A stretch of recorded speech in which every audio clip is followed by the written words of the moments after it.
C'est un roman qui va suivre ce personnage inspiré en fait de la vie de mon grand-père qui quitte son village de la montagne libanaise. Il a 20 ans, on est en 1893 et lui il va atterrir en Haïti. À travers ce périple, c'est la question des pays, pourquoi est-ce qu'on quitte un pays, pourquoi on s'installe ailleurs, quelles difficultés on rencontre, à quelle discrimination on est confronté, mais aussi les bonheurs et l'enrichissement de l'identité qui se produit quand on s'installe ailleurs. Et puis finalement, pourquoi on s'enracine et on se déracine à nouveau pour repartir chez soi ou pas. Voilà. C'est un petit peu toutes ces questions qui sont, je crois, très, très actuelles aujourd'hui.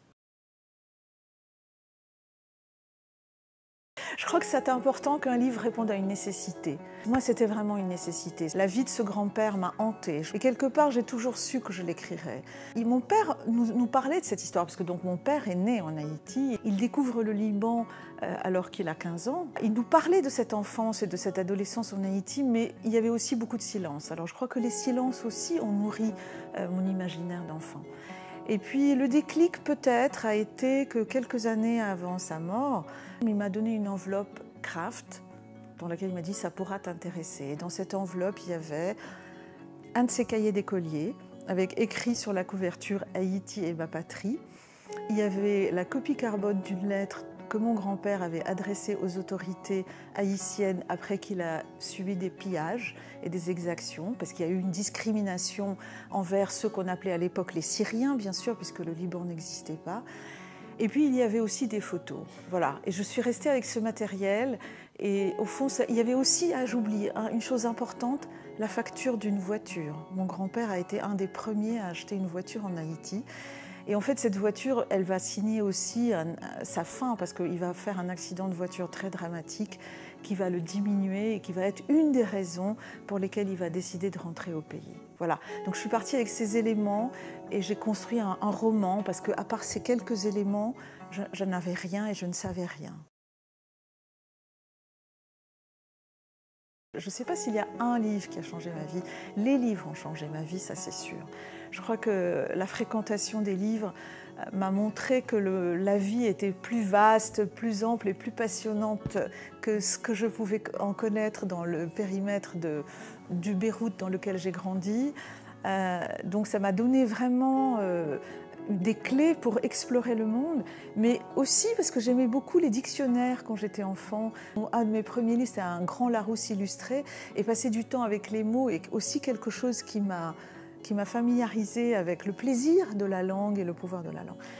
Mais après, si je dois en citer un, je crois que Le Petit Prince, qui est un livre que j'ai découvert à mon adolescence, et je crois que sa beauté est inépuisable, parce qu'encore aujourd'hui, quand je tombe dessus par hasard, quand je le feuillette, il y a une beauté, une vérité, une tendresse, une poésie, un humour qui sont incomparables.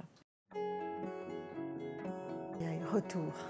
Mais Aller-retour, c'est le titre de mon roman et c'est aussi quelque chose qui marque beaucoup ma vie, parce que moi je vis entre la France et le Liban et je fais énormément d'allers-retours.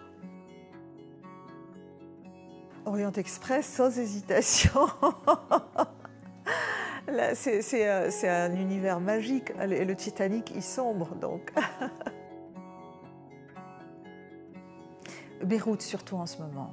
Mon cœur est là-bas à chaque instant et voilà, mon petit drapeau ne me quitte pas.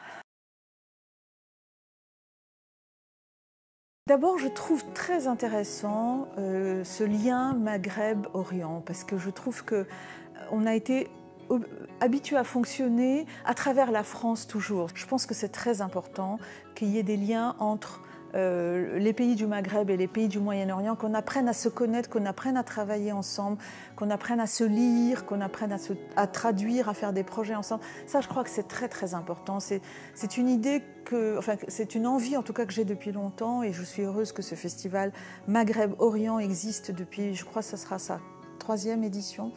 Voilà. Et puis sinon, c'est un autre regard sur les problèmes du monde et même sur la France avec ses populations d'origine arabe qu'on a tendance à observer avec certains prismes insistants et enfermants. Donc c'est intéressant qu'il y ait un autre regard sur toutes ces questions brûlantes.